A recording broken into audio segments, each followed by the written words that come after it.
ela tem sido descrita como a pior forma de sofrimento. Certa pessoa já a descreveu como sendo a maior provação da sua vida.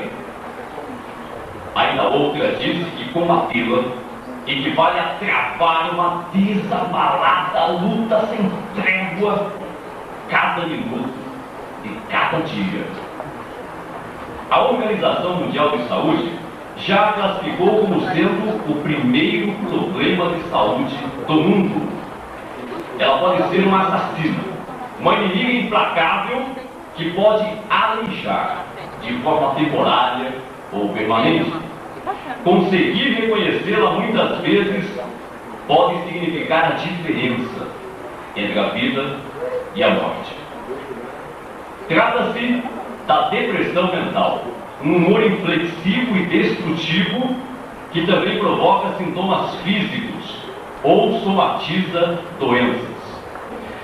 Só para você ter uma ideia do efeito devastador desse mal sobre a raça humana, vale ressaltar que a Organização Mundial de Saúde documentou que em 98 ela se tornou o mal mais comum entre as mulheres, superando o câncer de mama e as doenças cardíacas. Ao todo, são mais de 340 milhões de pessoas em todo o mundo, de ambos os sexos, que padecem desse sofrimento profundo, o equivalente a 2 vezes a população do Brasil. É dado certo que a cada ano surgirão mais de 2 milhões de novos deprimidos. Só no Brasil, há mais de 10 milhões de sofredores patológicos. As várias faces do mal incluem o mau humor permanente, a sensação de desconforto e a tristeza profunda, que ultrapassa de 2 a 3 semanas. Podemos dizer que esta doença, somada às demais, vem a potencializar o efeito de textos bíblicos, tais como Romanos 8:22 e 2 Timóteo 3:1. O primeiro texto diz que toda a criação junta persiste em gemer, e junta está em dores até agora. O segundo texto diz que nos últimos dias haveria tempos difíceis de manejar, e a depressão corrobora esse fato. Mas relacionado com esse tema, surgem algumas perguntas pertinentes. Por exemplo, qual é realmente a causa desse mal? Será que é tudo psicológico? É da cabeça da pessoa? É de ideias que ela cria na mente? Ou seria a depressão o resultado direto de problemas externos que nós temos na vida, tais como problemas financeiros, problemas familiares, doença, morte de alguém na família, solidão e assim por diante? Seria a depressão uma doença espiritual, uma evidência de falta de espiritualidade, falta de fé da pessoa, dando a entender que a pessoa que é zelosa na sua fé jamais cairia em depressão?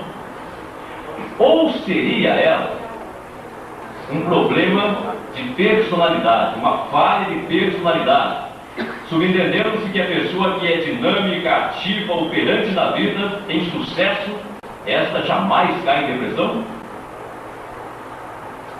O que é mais difícil de suportar? Estar numa cadeira de rodas, num leito hospitalar, ter falta de braços, pernas, ser aleijado, cego, surdo, mudo, ou ter depressão? Porque a incidência da doença é maior nas mulheres do que nos homens. A proporção é de 2 para 1. Para cada homem deprimido, há 2 mulheres com depressão. E, finalmente, como combater e tratar este mal e contribuir para com que outros também o façam. É sobre isso que nós queremos falar hoje. Mas observaram bem o tema desta palestra? Somos consolados em todas as nossas tribulações. Isso se dá porque o Deus da Bíblia, o Deus que criou todo o universo, cujo nome é Jeová, é também aludido na Bíblia como sendo o Deus de todo o consolo, em 2 Coríntios capítulo 1, versículos 3 e 4. Adicionalmente, a Bíblia diz também, em 1 de João 5, que Deus é luz, e não há nenhuma escuridão em união com Ele. Portanto, Jeová é um Deus iluminantemente esclarecedor. Jeová não quer que ninguém padeça por falta de informação, desinformação ou ignorância. E quando nós tratamos do tema em Paulo, a depressão, nós notamos que, embora a organização de Deus tenha se expressado de forma muito generosa sobre o assunto, ainda pairam dúvidas na mente de alguns. Isso se dá porque essa doença é uma doença diferenciada. Por exemplo, ela não pode ser auscultada pelo estetoscópio, não pode ser revelada em radiografia, não pode ser observada nos exames gerais de laboratório. Não. Localizada na parte mais nobre do corpo, o cérebro, ela se esconde em meio aos 100 bilhões de células neuronais. É por isso que é uma doença diferenciada que está como que incubada num óvulo de preconceito e consequente desrespeito. Contudo, sabe-se hoje que a depressão é resultante da atividade química deficiente do cérebro. Isso mesmo. Por todo o cérebro, acham-se espalhadas o que os cientistas em décadas anteriores chamaram de aminas biogênicas. São compostos de aminas biogênicas. São compostos químicos que se localizam especialmente no sistema límbico do cérebro, o sistema que tem muito que ver com as emoções. Transmissores, ou seja, carregam impulsos elétricos de uma célula para outra no cérebro. Entre estes neurotransmissores acham-se a dopamina, a norepinefrina e a serotonina. Em especial este último, o hormônio cerebral serotonina, é responsável por relaxar o corpo. Então a serotonina relaxa o corpo. De modo que pequenos distúrbios no equilíbrio desses neurotransmissores provocam efeitos significativos no pensamento, no comportamento e até no sistema imunológico da pessoa. De modo que a depressão é uma doença comprovadamente fisiológica. É uma doença física. Ela não é menos física do que o diabetes, nem mais mental do que a enxaqueca. É uma doença tão física como o resfriado comum, tanto que em épocas passadas ela foi chamada de resfriado das doenças mentais, por ser tão comum. Podemos dizer que a pessoa deprimida, ela tem um baixo nível de neurotransmissores, ou seja, no cérebro dela, estes não são produzidos em quantidade suficiente, ou são destruídos em excessiva rapidez. Então podemos até ilustrar a situação com uma pessoa que está com muita fome.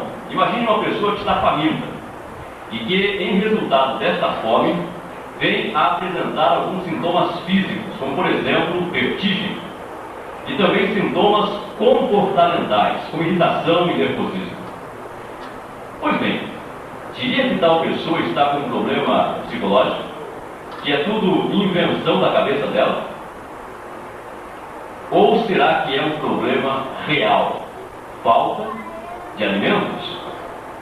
Pois bem, a grosso modo, pode-se dizer que a depressão é um sintoma da fome que o cérebro está passando por falta de neurotransmissores. Então é como um carro que está sem combustível. Não adianta você ficar dando a partida no carro, só vai arriar a bateria. De modo similar, não adianta dizer para a pessoa faminta que ela tem de ficar animada, pensar de modo positivo, ver a vida com alegria. Não adianta. Dê comida a ela que ela ficará boa. Do mesmo modo, não adianta dizer para a pessoa deprimida que ela tem de reagir, que ela tem de se esforçar, pensar de modo positivo. Não. O cérebro dela precisa produzir mais neurotransmissores. Só que nesse caso o problema não é tão fácil assim de resolver. Por exemplo, não é possível ir até um supermercado e fazer uma cesta básica de neurotransmissores e entregar para a pessoa doente. Não. Isso tem que ser produzido pelo cérebro dela. Então, como resolver o problema? Sobre isso falaremos daqui a pouco. Mas, nessa mesma linha de raciocínio, deve-se sublinhar que a depressão é também uma doença hereditária. Isso mesmo. Pessoas que têm problemas de depressão na família, pais, tios, avós com depressão, têm maior probabilidade genética de incorrer na doença durante a vida. Podemos até ilustrar a situação com pessoas que nascem materialmente pobres em comparação com outras que nascem materialmente ricas. Você há de convir comigo que a pessoa que nasceu materialmente pobre tem maior probabilidade durante a vida de incorrer em dívidas em sentido financeiro e até mesmo de acabar na lista da assistência social do que aquela que nasceu materialmente rica. O ponto em questão é que a pessoa deprimida nasceu não materialmente, mas emocionalmente pobre. E por ser emocionalmente pobre, ela tem maior probabilidade durante a vida de incorrer em dívidas em sentido emocional do que a pessoa que nasceu emocionalmente saudável. É como o limite de um cheque especial. A pessoa que é depressiva, ela tem um limite muito pequeno na sua conta do seu banco de saúde. E quando ela passa por um grande revés na vida, uma grande ansiedade, estresse, tensão emocional, ela não tem de onde tirar fundos. E ela fatalmente irá cair em depressão porque o seu banco da saúde não vai pagar a conta. Então é uma doença hereditária. Agora talvez você diga o seguinte: olha, eu conheço alguém que durante décadas nunca apresentou a doença. Aí morreu o cônjuge dessa pessoa, o marido ou o esposo, e a pessoa caiu em depressão profunda. Não provaria isso que a depressão é uma doença resultante de problemas externos do meio em que a pessoa vive, ao invés de ser uma doença endógena? Nunca apresentou a doença. Aí morreu o cônjuge dessa pessoa, o marido ou o esposo, e a pessoa caiu em depressão profunda. Não provaria isso que a depressão é uma doença resultante de problemas externos do meio em que a pessoa vive, ao invés de ser uma doença endógena produzida no interior da pessoa? Não provaria. Podemos ilustrar a situação com um carro que enguiça ao subir uma forte ladeira. Talvez a princípio você esteja inclinado a concluir que o carro enguiçou porque a ladeira era muito acentuada. Tudo bem? Mas quando você vê outros carros subindo aquela mesma ladeira, você é obrigado a mudar de conclusão. O problema não está na ladeira, o problema está no carro. Há uma falha no motor do carro. Talvez essa falha não se tenha manifestado enquanto o carro estava no local plano, horizontal. Mas quando pegou uma subida acentuada, o problema que já existia passou a manifestar. Então, o que acontece é o seguinte: as subidas da vida que nós enfrentamos, nas quais nós temos de engatar uma marcha mais pesada e subir mais devagar, podem até desencadear o colapso da depressão. Só que para isso acontecer, é necessário primeiro haver uma falha biológica ou fraqueza no motor. Quer dizer, a pessoa já tem predisposição para a doença. Encontrou um ambiente propício, a doença passa a manifestar-se. Então, realmente não é uma doença oriunda do meio, mas sim uma doença endógena. O meio apenas faz detonar a doença. Bem, mas alguns se perguntam se a depressão seria uma doença espiritual, uma evidência de falta de fé, de falta de espiritualidade.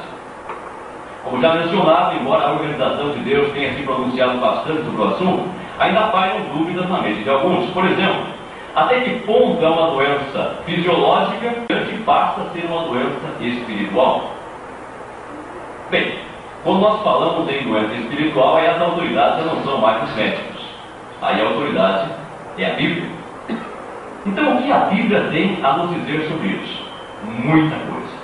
Por favor, abra em Filipenses capítulo 2 e deixe até a fita da Bíblia marcando essa passagem, ou um outro marcador.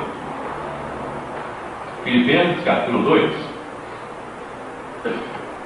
o versículo 25 nos diz: no entanto, considero necessário enviar-vos Epafrodito, meu irmão e colaborador e soldado companheiro, mas vosso enviado, e servidor particular para as minhas necessidades. Então Paulo menciona um cristão chamado Epafrodito, que havia sido enviado pelos filipenses para suprir as necessidades de Paulo. Vamos então entender o que é que estava acontecendo? Era por volta do ano 58, era comum. Nessa ocasião, Paulo estava preso em Roma, na Itália. Os irmãos lá em Filipos, na Grécia, embora fossem materialmente muito pobres, queriam muito ajudá-lo, de modo que enviaram-lhe Epafrodito para cuidar das suas necessidades. A viagem lá de Filipos, na Grécia, até Roma, na Itália, era extremamente cansativa, extensa e perigosa. Só para nos localizarmos geograficamente, é bem provável que Epafrodito tenha seguido uma estrada romana chamada Via Egnatia, que cruzava toda a Macedônia. Aí ele deve ter cruzado o Mar Adriático, descendo até o calcanhar da Península Italiana. E finalmente deve ter seguido uma outra estrada romana, a Via Ápia, subindo até Paulo em Roma, na Itália. Foi uma viagem de mais de 1.200 quilômetros, numa só direção, que provavelmente levou mais de um mês, cobrindo de 30 a 35 quilômetros por dia, exposto às intempéries, como o frio, o vento, o calor abrasador, chuvas e tempestades, exposto a salteadores estradas. Talvez você se pergunte como foi que ele obteve pernoitos e mantimento numa viagem tão longa assim. Bem, havia naquele tempo o que os romanos chamavam de mutationes. Eram pontos de parada, ou tabernas, onde se podiam obter provisões materiais e pernoitar. Contudo, elas tinham uma reputação horrível. Eram frequentadas por assassinos, prostitutas, ladrões, carrascos, escravos foragidos, fabricantes de caixão. Havia um só copo para todos. E ninguém tinha uma mesa separada dos demais, nem uma cama só para si. Os quartos eram sujos, úmidos, superlotados e infestados de pulgas. Dá para imaginar o que era viajar naquele tempo? E Epafrodito passou por tudo isso? Será que ele era alguém fraco espiritualmente? Bem, deixemos que Paulo fale mais sobre ele. Agora, o versículo 30, do mesmo capítulo 2. Nos diz assim: porque ele, Epafrodito, chegou quase a morrer por causa da obra do Senhor, expondo a sua alma ao perigo, a fim de compensar plenamente o não estarmos aqui para lhe prestar serviço particular. O verbo grego para expor, usado aqui por Paulo, é a palavra parabolixanos. Essa palavra é um termo da linguagem de jogatina e significa literalmente apostar, como se aposta hoje no loteria. Então, em outras palavras, Paulo disse que Epafrodito apostou a vida dele no serviço de Cristo. Será que ele era fraco espiritualmente? Mas ele ficou deprimido. O versículo 26 declara: visto que ele tem saudade de ver todos vós e está deprimido por ter ouvido que ele adoeceu. A palavra grega para estar deprimido é o verbo ademoneu. Indica uma condição confusa, desassossegada, muito perturbada. Só para você sentir a força desse verbo grego, vale mencionar que o único outro uso dele na Bíblia, no chamado Novo Testamento, ou Escrituras Gregas Cristãs, é em Mateus 26, 37, onde essa palavra foi usada para descrever, note, a agonia intensa de Jesus no jardim de Getsêmani, pouco antes da sua morte. Então sentir a demoneu não era nada fácil, e Epafrodito ficou deprimido. A partir desse exemplo bíblico, nós podemos categoricamente asseverar que a depressão não é uma doença espiritual. Não tem nada a ver com falta de fé ou falta de espiritualidade. É uma doença fisiológica e deve ser encarada como tal. Tudo bem, mas vamos polemizar um pouco mais a situação. Digamos que uma pessoa, em resultado da depressão, não consiga frequentar reuniões cristãs como esta, e tampouco participar do Ministério Público de Evangelização que nós, testemunhas cristãs de Jeová, realizamos. E aí? Será que neste caso a pessoa não ficou fraca espiritualmente? Será que neste caso a depressão não comprometeu a espiritualidade dela? A resposta? Não necessariamente. A revista A Sentinela, de 15 de 11 de 88, página 24, menciona que há problemas de saúde, há doenças que podem limitar a pessoa a tal ponto. Então veja, nós podemos até comparar a situação com pessoas que estão no leito hospitalar, imobilizadas por aparelhos. É óbvio que nós entenderíamos porque tal pessoa não pode estar aqui conosco, frequentando uma reunião cristã, e muito menos participar do Ministério Público de Evangelização. O ponto em questão é que a pessoa com depressão profunda está numa situação bastante similar. Muitas nem sequer conseguem sair da cama. É por isso que podemos dizer que é muito difícil conseguirmos determinar aonde termina a doença fisiológica e aonde começa a doença espiritual. É muito difícil. Por isso que nós não podemos fazer julgamentos prévios. Nosso trabalho não é julgar, e sim ajudar. E como é que nós podemos ajudar alguém em tais circunstâncias? Novamente, a revista A Sentinela, de 15 de 10 de 88, página 30, também a revista de 15 de março de novembro, também página 30, elas mostram que em casos intensos é necessário ajudar a pessoa a procurar um especialista. Essa que eu citei, a primeira, 15 de 10 de 88, página 27, ela menciona que é necessário ajudar a pessoa a procurar um especialista, um profissional da saúde mental. Assim como qualquer outra doença, a depressão não é diferente. Ela tem que ser tratada por um médico. As revistas mencionadas mostram que hoje a medicina psiquiátrica progrediu muito.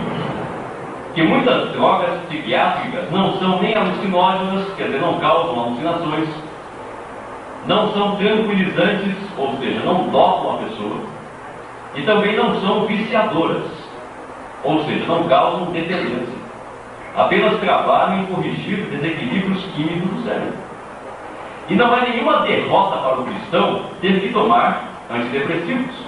A situação é bem similar à de um diabético que tem que tomar insulina, ou de um hipertenso que tem que tomar remédios para pressão alta. Agora, talvez uma pergunta que tenha chamado bastante a sua atenção foi aquela: o que é mais difícil de suportar? Imagine que à minha esquerda existe uma pessoa numa cadeira de rodas. Essa pessoa, ela só consegue movimentar do pescoço para cima. Adicionalmente, ela foi afligida pelo mal de Parkinson e tem muitas dificuldades para falar, só fala em surdos.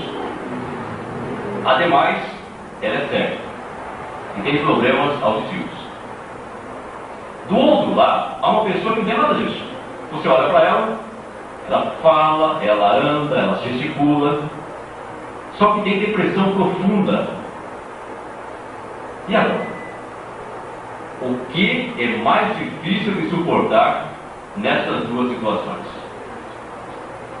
Qual seria a sua resposta? Acha que teria uma resposta para essa pergunta? Eu não teria. Eu não tenho autoridade para responder uma pergunta dessa natureza. E duvido que alguém na Terra tenha. Porque qualquer resposta dada seria meramente subjetiva.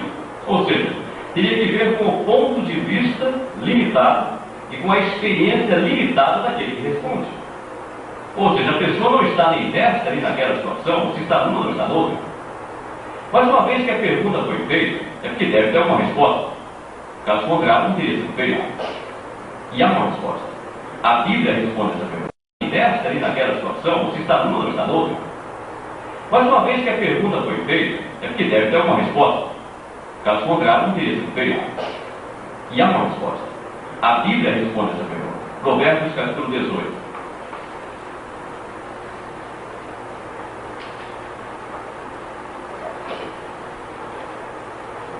Provérbios capítulo 18, o versículo 14, nos diz: o espírito do homem pode aguentar a sua enfermidade, mas quanto ao espírito abatido, quem o pode suportar? Vamos refletir no texto. Aqui falou sobre o espírito da pessoa. A palavra espírito na Bíblia é uma palavra polissêmica, ou seja, tem muitas significações. No caso aqui em questão, significa a nossa disposição mental, a nossa inclinação mental. É por isso que às vezes falamos que uma pessoa tem espírito quieto, outra já tem um espírito agitado. Algumas têm um espírito jovial, alegre, outra tem um espírito sisudo, fechado. Então o espírito é isso, a disposição mental que cada um tem. O texto diz que quando essa disposição mental está intacta, é saudável, a pessoa pode aguentar a sua enfermidade. E não mencionou qual enfermidade, o texto é genérico, generalizou qualquer enfermidade. E isso é comprovado pela medicina, pela ciência médica. A ciência médica comprovou que quando uma pessoa é emocionalmente saudável, ela pode enfrentar as piores agrúrias da vida, as piores enfermidades e ainda manter certo grau de alegria. E a própria mídia se tem unido à ciência em mostrar e expor isso. Às vezes a televisão mostra pessoas que estão em cadeiras de rodas, crianças que não têm braços, têm pernas, mas externam uma alegria e você não sabe de onde ela tira essa alegria. Mas não é novidade para a Bíblia. Ela já dizia que era assim. Que o espírito ou a disposição mental da pessoa, quando saudável, pode aguentar a sua enfermidade. Mas e quando a doença atinge justamente o espírito? Isso mesmo, a disposição mental da pessoa, a força motriz do indivíduo que lhe dá ânimo, alento, vida. Aí a pergunta desalentadora é que foi feita no final do versículo: quem o pode suportar? Vamos novamente ilustrar com o exemplo do carro. Só que desta feita pensa em dois carros. O primeiro carro tem uma pintura queimada e descascada. Falta-lhe uma porta. Os pneus estão todos furados.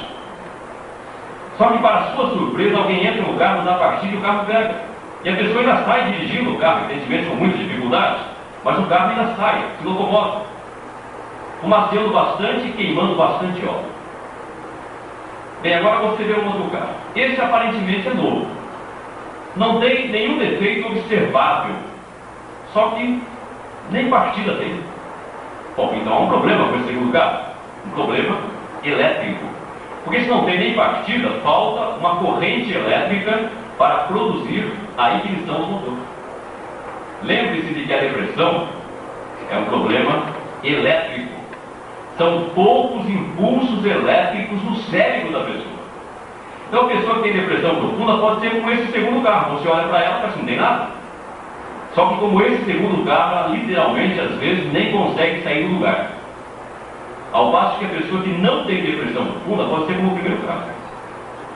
Ser aleijada, ter problemas aparentes. Só que como aquele primeiro carro, ela consegue ir levando uma vida razoável. O carro, ela consegue ir levando uma vida razoável. Aí você vê a falta de bom senso que seria chegar, se é uma pessoa deprimida, e falar para ela o seguinte: por que você está aí deprimida? Você tem um bom salário, você tem um bom marido, não falta nada para você, você devia ter vergonha. Há pessoas que estão em orfanatos, cadeiras de rodas, hospitais, asilos, e não estão assim como você. É verdade, há mesmo. Só que aquelas pessoas então não foram afligidas no espírito, na disposição mental. De modo que comentários assim não ajudam em nada. Só aumentam ainda mais a carga emocional da pessoa doente. Aumentam ainda mais a carga emocional da pessoa doente. Só aumentam ainda mais o seu sentimento de culpa. Mesmo porque são comentários anticientíficos e antibíblicos. A Bíblia e a ciência comprovam que a doença que ataca a disposição mental, a parte emocional da pessoa, o espírito, é mais poderosa e difícil de suportar. Agora, uma outra pergunta que foi feita: essa depressão seria uma falha de personalidade? Bem, para responder essa pergunta, Eu gostaria de citar a revista Veja, no seu número de 26 de fevereiro de 97, também página 97. A revista Veja, naquela data, mencionou um empresário chamado Márcio Bamberg, que em 1991, aos 41 anos de idade, dissolveu uma sociedade que tinha uma empresa de consultoria e caiu em depressão profunda. A história diz que ele passava todos os dias em casa de pijama, sem coragem para procurar emprego, e havia sido um empresário. Fumava muito, perdeu 10 quilos. Chegou ao ponto de pedir dinheiro emprestado para os pais e para o sogro para sustentar a família. E havia sido um empresário. Aí ele adquiriu aquilo que os dentistas chamam de bruxismo. Durante a noite, ao dormir, ele rangia os dentes de forma brutal. Em questão de pouco tempo, seus dentes lhe foram caindo um a um, inexoravelmente. E em questão de apenas 2 meses, restavam-lhe apenas 2 caninos e 2 premolares. Então Bamberg submeteu-se a uma terapia de 2 anos. Conseguiu. Então esse exemplo mostra, o ilustra, que qualquer pessoa pode cair em depressão. Independente da sua cultura, nível social, independente de qualquer coisa. É uma doença, não escolhe pessoas. Pode atacar um ancião cristão, um servo ministerial, também um pioneiro, como nós chamamos daqueles que pregam por tempo integral, um betelita, como chamamos daqueles que moram na sede mundial das Testemunhas de Jeová, ou nas suas filiais e congêneres, um superintendente viajante ou esposa triste. Qualquer pessoa pode cair em depressão, desde que tenha predisposição genética para a doença e encontre o ambiente propício. Agora, as mulheres em especial devem ter se preocupado bem com aquela pergunta: por que a incidência é maior no caso das mulheres do que nos homens? Como já mencionado, a proporção é de 2 para 1. Bem, a ciência encontrou algumas respostas, e para nós, aqui valem 3 delas. Primeiro, é que o cérebro feminino é banhado, seus neurônios são banhados por menos serotonina, que é mais abundante no cérebro masculino. Então lembra-se daquele hormônio que faz o corpo relaxar, a serotonina? Existe em quantidade menor no cérebro feminino e é mais abundante no cérebro masculino. Uma segunda razão é a instabilidade hormonal, que é mais acentuada durante a vida nas mulheres do que nos homens. E uma terceira razão já é uma razão sociológica. Descobriu-se que as mulheres têm mais facilidade em revelar que sofrem depressão do que os homens. Por ser encarada como uma falha de personalidade pela sociedade humana, a depressão tende a ser negada pelos homens. Então, olhando esse ângulo, as mulheres são mais corajosas do que os homens. Agora já há uma doença, uma nova doença, que foi descoberta pela Organização Mundial de Saúde no princípio da década de 90 e já tem tirado a alegria de muita gente. Chama-se distimia, a síndrome do mau humor crônico. Você conhece aquela pessoa que já tem dificuldade até para se levantar da cama? Já acorda mal-humorada? Aquela pessoa que é o coloquialmente chamado pavio curto? Aquela pessoa que é pessimista e que mesmo na melhor das festas não consegue sentir alegria? Conhece alguém assim? Seria um chato? Não, um distímio. Hoje a chatice tem outro nome. Chama-se distimia, a síndrome do mau humor crônico. Eu vou fazer aqui uma série de perguntas que são na realidade uma adaptação de um teste da Universidade de Cornell, nos Estados Unidos, e que tem por finalidade analisar se a pessoa tem ou não distimia. Não vale como diagnóstico, apenas como indicação. Então, ao ouvir as perguntas, procure responder para si mesmo ou para si mesma com um sim ou com um não, ok? Vamos às perguntas? Primeira pergunta: você fica chateado ou deprimido a maior parte do tempo? Isso vem acontecendo nos últimos 2 anos. Quando você fica deprimido, perde o apetite ou come demais? Você tem problemas para dormir ou dorme muito? Você fica sempre muito cansado? Você tem falta de energia para as atividades da vida? Você é uma pessoa introspectiva, não uma pessoa fechada, voltada para dentro, que vive sonhando acordar? Você sente como se estivesse sempre falhando e vive sempre se cobrando por causa disso? Você tem problemas para se concentrar? E uma 10ª pergunta: você tem problemas para tomar decisões? Se você respondeu sim, olha, há pelo menos 3 dessas perguntas, não descarte a possibilidade de estar com disciplina. Mais de 5,7 milhões de brasileiros já foram estimados como tendo a doença. E muitos a têm e não sabem disso. Aliás, nenhum estímulo acha que é doente. Ele acha que ele é assim mesmo, chato, rabugento.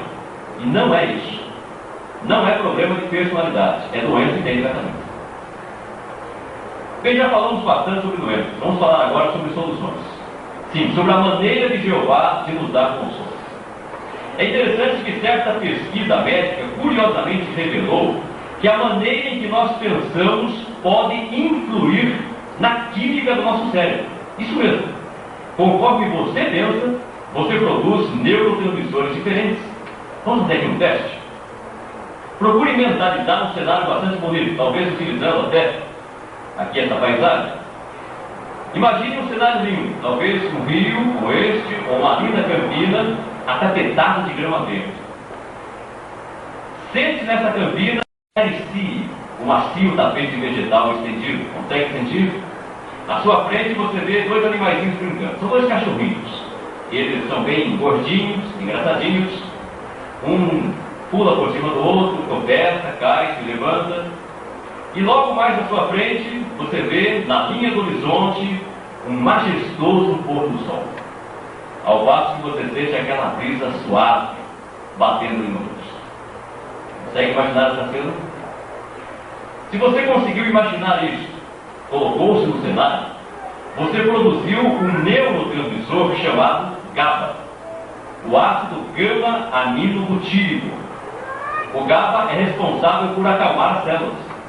Então, quando nós pensamos em coisas aprazíveis, agradáveis, nós ficamos calmos. E a recíproca também é verdadeira. Quando pensamos em coisas desagradáveis, nós ficamos atormentados. Então, na realidade, essa não é nada mais do que uma mera explicação científica de um texto bíblico, que já foi escrito há muito tempo. Filipenses 4:8. Vamos ver? Filipenses capítulo 4, versículo 8 diz: por fim, irmãos, todas as coisas que são verdadeiras, todas as que são de séria preocupação, todas as que são justas, todas as que são castas, todas as que são amáveis, todas as coisas que se fala bem, toda virtude que há e toda coisa louvável que há, continuai a considerar tais coisas. Então veja, quando nós aplicamos esse texto, nós evitamos muitos males emocionais e espirituais. Aqui nos diz que devemos considerar, meditar, ver, ler, escutar coisas justas, coisas castas, quer dizer, puras moralmente. Por isso evite qualquer espetáculo que fira a sua consciência treinada pela Bíblia. Espetáculos pornográficos, imorais ou violentos. Nós devemos evitar filmes que têm ação, mas também têm violência, porque isso dessensibiliza a pessoa.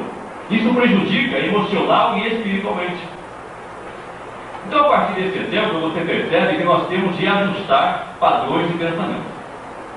E uma palavra que nós temos de riscar na nossa vida é a palavra perfeccionismo. Conhece a pessoa perfeccionista, que é tudo perfeito? A pessoa que não aceita a falha nem dela nem dos outros? A pessoa que quer enfrentar qualquer situação penosa com disposição calma. Nunca ofender. Está sempre no auge da evidência.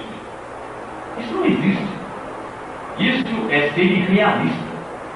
Nós somos muito limitados. Nós estamos bem aquém da perfeição. Então temos que aprender a ser razoáveis, a reconhecer nossos limites. Mesmo aquilo que você acha que faz bem feito, vai ter ocasiões que você não vai fazer bem feito. Por uma série de fatores. Doenças, preocupações, idades. Então temos de aceitar isso. Até a Bíblia condena o perfeccionismo. Lá em Eclesiastes 7,16 diz: não te tornes justo demais. Quer dizer, não seja exigente demais com você e com os outros, porque senão você e os outros vão ter problemas. Então temos que aprender a ser condescendentes conosco. Uma outra coisa também a se evitar é a excessiva generalização das coisas. Ou seja, encarar um único evento triste como se fosse um infindável padrão de derrotas. É 8 ou 80? Não, nem 8, nem 80, mas o equilíbrio. A virtude é o meio de dois extremos. Então temos de aprender a isolar as coisas. Uma única falha, quando conscienciosamente combatida, não vem a comprometer o seu inteiro valor como pessoa. Portanto, se alguém com justiça a criticar, reconheça a crítica como dirigida a algo específico que você fez, e não ao seu inteiro valor como pessoa. Aprenda a isolar as coisas. Outra coisa também a se descartar é o errado senso de valores. Ou seja, depender do que os outros pensam de nós, depender do dinheiro, da fama, do poder, do prestígio ou das drogas. Nada disso é importante para alguém ser feliz. A única coisa que é importante para ser feliz é ter uma boa relação com Deus. É depender do que Jeová pensa sobre nós. E visto que Jeová considera os seus servos preciosos, então o nosso valor como pessoa não depende do que os outros pensam de nós. Temos de aprender a pensar corretamente, a priorizar as coisas. Também devemos aplicar Filipenses 3, 13 e 14. Vamos ver? Filipenses capítulo 3, versículos 13 e 14. Nos diz: Irmãos, não me considero ainda como tendo obtido, mas há uma coisa a respeito disso. Esquecendo-me das coisas atrás e esticando-me para alcançar as coisas na frente, empenho-me para alcançar o alvo do prêmio da chamada para cima da parte de Deus por meio de Cristo Jesus. Observou aí o versículo 13, a expressão usada por Paulo, esquecendo-me das coisas atrás? Isso indica que nós devemos evitar remoer o passado. Passado é passado, ponto final. Não traga o passado ruim para o presente, você vai sofrer duas vezes. Temos de aprender a ser perdoadores. Perdoar tanto a nós próprios por algum erro passado que já cometemos, pelo qual já fomos perdoados, e também a outros. Aliás, a palavra perdoar, ela tem um sentido etimológico muito forte. A etimologia é a ciência que estuda a origem das palavras. E a palavra perdoar vem do latim perdonare. E tem como elemento de composição o prefixo latino per. Perdonare, ou perdoar. E esse prefixo per, entre outras coisas, gera intensidade na palavra. Por exemplo, perdurar é mais do que durar. É durar muito tempo, talvez eternamente. Perseguir é mais do que seguir. É seguir alguém encarniçadamente. Persistir é mais do que insistir. É insistir acirradamente. E perdoar é muito mais do que doar ou dar alguma coisa. É dar totalmente o pleno reconhecimento de que você não tem mais nenhum resquício de ódio, raiva, ira ou ressentimento de alguém. Isso é perdoar. E a pessoa que é perdoadora evita muitos males emocionais e espirituais. E por fim, nós temos de evitar a ideia promovida pelo diabo de que nós não valemos nada e de que não somos amados por Deus. Se a vida nesse sistema de coisas lhe tiver ensinado a encarar-se como um obstáculo desanimador demais, mesmo para o amor imenso de Deus superar, ou que as suas boas obras são insignificantes demais para serem notadas mesmo pelos olhos dele, que observam tudo, ou que os seus pecados são enormes demais para serem cobertos mesmo pela morte do Filho precioso dele, então a vida lhe ensinou uma grande mentira. Rejeite mentiras assim com toda a repugnância que elas merecem. Ao contrário, fixe a sua mente no amor de Deus por nós, que foi belamente ilustrado por Paulo aqui em Romanos, no capítulo 8. Romanos, capítulo 8, inicialmente os versículos 31 e 32, que nos dizem: Que diremos então quanto a essas coisas? Se Deus é por nós, quem será contra nós? Aquele que nem mesmo poupou o seu próprio Filho, mas o entregou por todos nós, por que não nos dará também com ele bondosamente todas as outras coisas? Então veja, Jeová não poupou o mais caro, o mais dileto, o mais precioso tesouro do seu coração. Para quem já deu o mais caro, o que é dar o paraíso na terra, ou a vida eterna? O que é o paraíso na terra, ou a vida eterna, comparados com o Filho de Deus? Então veja o amor de Deus por nós.